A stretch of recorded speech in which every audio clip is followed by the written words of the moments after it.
Welcome to Healing Horizons with Saima. And with us on call is our amazing guest, Colin Corby, TEDx speaker, endurance athlete, and creator of the Digital Detox Coach. After decades in the tech industry, Colin saw how screens were reshaping not only our productivity but also our health, focus, and even identity. He now helps people and organizations reclaim balance, disconnect to reconnect, and rediscover their humanity in this digital era. So, Colin, welcome to the show. Thank you very much for inviting me. You're warmly welcome. It's my pleasure to have you here. So, Colin, let's start with you have lived at the heart of the tech world and now advocate for digital detox. So, what was the turning point that made you realize balance was essential? So it's quite a long story and it goes a long way back. I've always worked in technology and I love technology and where that might take us. And I worked for some great technology companies. When I was in my mid 30s, I suffered some stress. Now, it wasn't called stress in those days, but I found that I was working so hard that my heart rate just kept rising and rising until stars appeared before my eyes and I passed out a few times. And I thought, well, this isn't right. So I had some tests and of course they didn't identify anything. So I decided that I needed to get fit again because I was working long hours in and commuting to London. And so I started to swim because I remember being a good swimmer. When I first started, I was terrible. I was really unfit. But I got fitter. And as I got fitter, I trained my heart and it cured the stress. So all of a sudden, I had to use the fact that the mind and the body are connected and that if the body is fit, then the mind is fitter to balance the stress that I was having at work. Now, it was good stress. I loved my job and all the people. So then I found how to balance working in technology in high stress environments with what my body needed in terms of its resilience to stress. And then much later, I found that I was spending a lot of time on my smartphone and I was starting to struggle to find the time to exercise. Now it's the exercise that brought me back into balance. So I thought, well, this is interesting. So I'll do some research and find out why this might be happening. So I love technology. I love the psychology of the mind that enables you to do sport and endurance sport and to push yourself to new limits. And I love this idea that something as simple as a smartphone can actually glue us to the screen and occupy all of our time. So I had an opportunity of leaving the technology world and I thought, well, okay, I like these three things. Let's put them together. And in 2018, I created the Digital Detox Coach to help other people get this balance between what they need as biological humans and also to live and work in this technology world that we've created for ourselves. Mm-hmm. Mm-hmm. It really highlights how personal and eye-opening that was for you, Colin. And I think a lot of listeners will resonate with what you said because it shows that balance isn't just a nice idea, it's something we often discover the hard way. And the way you put it makes the need for digital detox feel very real and relatable at the same time. Yes, and I was in a way I was lucky because I had an event that caused me to change. Most people don't have that sort of one single event, and things can sort of drift along so that we suddenly find ourselves spending more and more time looking at screens on our smartphones and less time looking after ourselves until sometimes it's too late. So what I try and do is to help people think, well, actually, I can do something now to get a much better balance. Mm-hmm. Yes, that's really relatable. I feel that many of us don't notice the toll until it's already overwhelming, and your story shows that why awareness is the first step. Yes. Now, technology promises connection, yet, so many feel lonelier than ever. So, how do you see this paradox playing out in daily life? So technology is absolutely amazing. We're able to connect with anyone in the world. I mean, we're talking now between the UK and India. And I've been speaking to people from all over the world, and it's absolutely fantastic being able to do that. But it's no substitute for real human connection in the real world. And I think the mistake that people make is that they think they're connected when they have lots of followers, lots of likes on their social media, when in actual fact, that's not real connection. That's really quite superficial. And as humans, we've evolved to be social animals. And so we need people around us. We need that connection with people around us, our families, our friends. And this goes back to the fact that it creates some security. If we're part of a tribe almost, or a herd, then we're much more secure. And if we're alone, that's much, much more stressful. And I know that the US Surgeon General issued a report about the loneliness epidemic in the US. And I know in the UK, I think it's 1 in 10 adults report feeling lonely often or always. So it's this mistake about thinking that we can connect online instead of the real connection, which is in the real world. And so technology shouldn't be instead of doing things in the real world. It should be in addition to. And I think a lot of people make that mistake. Absolutely, yes.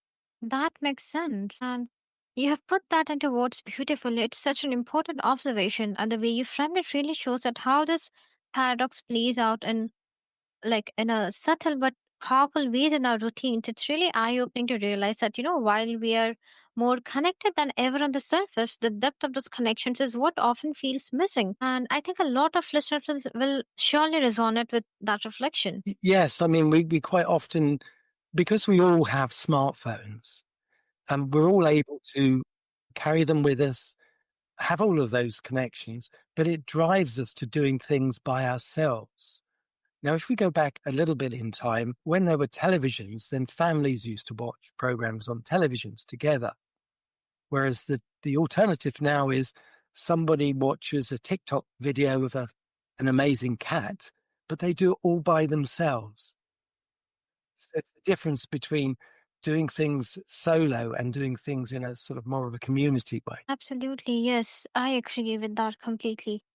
And where do you think the line is between healthy connection and harmful overuse? So harmful overuse it's an interesting term because most of us have bad digital habits. And I talk about digital detox. And if you think about detox, what are you detoxing against? Well, it's over time. If you spend a long time sitting down looking at screens, and if you pick up your phone first in the morning and put it down last thing at night, then the things that you're missing out on are presumably not enough sleep, not enough exercise, perhaps not eating the right diets, not getting that human connection or being in nature. Now, over time, all of those things will have an impact on our health and well-being. So, for example, certainly in the UK, inactivity accounts for as many deaths as smoking. And smoking is a thing that takes a long while to have an effect. So these are sort of slow progressions of things. The same is true of diets. If you miss too much sleep, then that can act quite quickly in making you very ill. So a lot of these things take time and you're missing out on them. So how do you know if you're spending too much time? I think it's quite difficult for many people to look at themselves and reflect and say, oh, I think I'm spending too much time. But there are telltale signs. And one of the techniques I use to explain to other people is, I said, well, we all know someone else. So we all know somebody who picks up their phone first thing in the morning and puts it down last thing at night, and may even wake up in the night to look at their phone. We all know someone who, if they've misplaced their phone, gets anxious and stressed because they don't know where their phone is. We know people that respond immediately to notifications, even when they're having a meal with their friends or they're out with their best friend. they'll immediately look at their phone instead of paying attention to those other people. And there are even people that when their children have questions to ask them, they're also too busy on their phone. So if you pose the question as, well, we all know someone else, and then at the end of it say, look, and we all laugh about those people. And then we say, well, okay, how many of those things do we actually do? And is that something that we want to do? That's really well said, Colin. And I appreciate the way, like you broke that down. It's such a fine line. And hearing you describe it makes it clearer how intentional we need to be about our habits. And again, I would say that your perspective makes that balance feel much more approachable. Yes. Now, quite often, particularly when people are professional people, they're at work, looking after yourself feels like a weakness. We feel that we ought to be able to work long hours and be at our best. So what I've also tried to do is to reframe it and talk about people being business athletes. So if you're an athlete and you want to be your best, you look after yourself, you get enough sleep, you eat the right food. You can't run at 100 miles an hour all the time. You have to have lots of rest and recovery. You're not instantly at your best. You have to train hard. You have to work on yourself. And so by framing it as, do you go to work and do you want to be your best? Or if you're at home with your family or if you're studying, do you really want to be your best? Well, if you do, because we're biological animals, then we have to look after ourselves. And that's a strength, not a weakness. Who goes to work wanting to be rubbish at their job? Or who goes home thinking, oh, I'm not going to, not going to do very well talking to my family today. No, nobody wants that sort of thing. So it's just about reframing it. Absolutely, yes. That was such an eye opener because it reframes, connection as quality, not quantity. Now, you often talk about reclaiming focus. So, can you share that what, simple but powerful strategies can someone try right now to break free from distraction? So distractions are interesting. We've evolved to be easily distracted. If you imagine wild animals, you need to be distracted really quickly. So being focused and paying attention is a learned skill, but we can help ourselves. So the environment that we're in triggers a lot of our actions. So if you imagine you're looking at your smartphone, you imagine it's like a sweet shop, and I like chocolate. And if I'm in a sweet shop, I might buy some chocolate. But if you're not in the sweet shop, you're doing something else, then that trigger isn't there to remind you about the chocolate.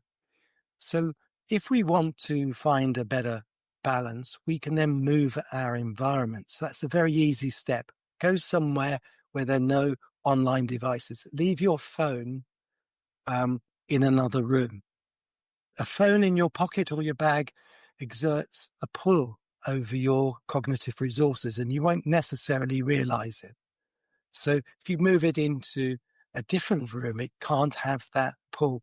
The other thing, the mistake we make is we think our brains are a bit like computers, where we can do lots of things at the same time. And that's simply not true. The human brain can't multitask. In order to do more than one task at a time, it has to stop one task and then start the other task. But it does this stopping and starting so quickly that it fools us into thinking we can multitask. So in order to get our focus and attention back, we should do one thing at a time, one important thing at a time. So that's another easy step that we can take. And the other one to get our focus and attention is, amazingly, it's reading paper books. It's one of the ways that we trained ourselves to have focus and attention in the first place. But reading books trains the mind to be able to focus on one thing at a time. It's not the same if you read online. If you read online, there's the distractions of the hyperlinks, the adverts, all the other great things you can do online. But if you have a physical book and you go into an offline environment, then that creates the environment where you can focus your attention. It could be playing musical instruments as well. That's another good way. That's really insightful, Colin. And I like how you have broken it down into things people can actually put into practice right away. It shows that reclaiming focus isn't about big dramatic changes, but about simple choices that build up over time, as you explained. And I think that perspective will really encourage listeners who might feel stuck in constant distraction. So all I was going to say is that because we've developed our digital habits where we're swiping on our phones every day for years, we have to understand that to create new habits will take time. So I think it takes around 66 days on average to create a new habit. If it's very complex, it might be longer. If it's simpler, it might be shorter. So that's when we stop thinking about the habit, we automatically do it. So these are not quick fixes. Everything will take time. Absolutely. I love that, making it doable and forgiving instead of another pressure point. Yes. Now, you like also connect technology used to our planet's well-being. So I wonder that how exactly does our digital footprint affect sustainability? And so our digital footprint, the amount of power consumed by our communications and data centers, we don't see that. When we look at our smartphones, we don't see the climate damage that all those data centers are creating. I think I wrote a report a couple of years ago, and I think at that time, um, phone use, our digital footprint was equivalent to the airline industry. Well, of course, with the explosion of AI and the enormous amount of processing power that requires, lots and lots of companies are now ordering their own small nuclear power stations to run the data centers. It's an enormous amount of power. And so everything we do online accumulates over time. So although my digital footprint might not be huge or your digital footprint might not be huge, if you multiply that by everybody on the planet who has a mobile phone, and bearing in mind most of the electricity that drives the data centers still comes from fossil fuels, it's unsustainable. But we're all very reluctant to give up our technology. We always look the other way and we look at the other things that are causing climate change and sustainability issues. But so we all have a part to play. So if we use our tools for what they're really good at and less doom scrolling because we want to keep ourselves busy, then that's a more efficient use. If we asked AI much simpler questions rather than complex questions, that will use less processing power and cause less climate change issues. You've broke that down very well, Colin, and it really shows an aspect of technology we often overlook. Like we usually think of our digital activities as light and harmless, but your explanation makes the environmental impact feel much more tangible and immediate. And it's a striking reminder of how even our online behaviors tie into the biggest picture of sustainability. Yes, and also there's the electronic waste problem. I think there are more precious metals now in rubbish tips than there is left to mine. Hmm. So if we're constantly updating our technology, reluctantly, I'm giving up my iPhone 8 because it's no longer supported. A lot of the apps are no longer supported. So I have to upgrade. But that's really quite old now. So, like, could reducing screen time actually be seen as an act of environmental responsibility? Yes. So the less screen time, the less TV programs we stream, in particular, the less videos that we use, the less really complex AI questions we ask has a beneficial impact. It reduces our own digital footprints. And there is an upside. The upside is that everything we do with technology is designed to make everything easy. Everything in the real world that we have to do, whether we want to learn a new task or play an instrument or mix with people, can often be quite hard.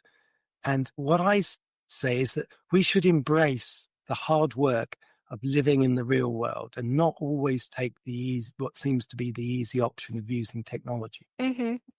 Yes, that's a really powerful way to frame it. And it shifts the idea of digital detox from being just about personal well being to something that has a broader impact.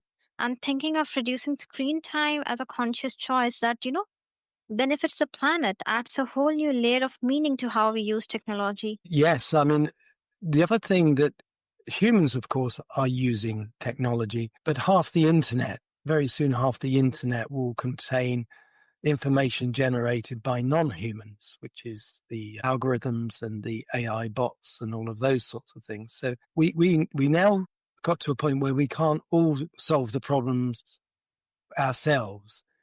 We do need to address some of the bigger issues of what's really going on in the internet. Yes, it makes tech choices part of our ethical choices. Yes. And how can listeners, start training their mental fitness? So the easiest thing to do, first step is always self-awareness. And so if you want to train yourself and have the immediate benefits, then don't use your smartphone at least an hour before you go to bed. You protect your sleep, which for biological animals like ourselves is so, so important. And then in the morning, if you switch off your alarm, but you don't look at all the news and the social media for the first hour, then when you're at your best and most refreshed, when you're thinking, oh, what are all those great things I'm going to do during the day, that won't be tarnished by what you see on the news or social media. All news is going to be bad news because it sells very well. So that's a simple step. The other simple step is in our workday, schedule 10 to 15-minute breaks at various parts of the day where they're offline, whether it's when you go for a coffee or a tea or whether you go to lunch.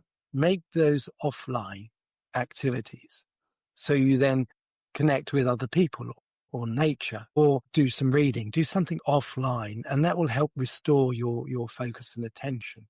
So become less dependent on your smartphone and use it for what it's really good at rather than for everything. That's absolutely. That's such a clear and practical approach, Colin. And I love how you framed it like self awareness really is the foundation, and pairing it with conscious choices like reducing screen time, as you said, makes it feel much more achievable. And it's impressive how you connect the simple habits to the bigger idea of strengthening mental fitness, almost like training a muscle. It is. And we all know that making connections in our brains is very similar in a way to exercising to be good at the sport. So it's the same basis because, the mind and the body are connected. So things take time. But if we concentrate on the things that we can control and don't get overwhelmed by all the things that we can't control, just focus on those things that we can control, then small steps, step by step, we can improve the balance between what we need as biological humans and what we have to do with technology to be able to live and work in this modern world. Absolutely, yes. That's really inspiring because it paints, leadership not as grinding harder, but as strengthening smarter. Yes. So, this was an invigorating conversation with you, Colin Corby, from reclaiming focus and redefining connection to linking our tech habits with both inner health and planetary health. His message is clear. Balance with technology isn't about abandoning it, but about using it consciously. So, listeners, if today's talk struck a chord, maybe tonight is a night to set your phone aside, breathe deeper, and reconnect with what really matters. Until next time, keep creating horizons of healing and balance.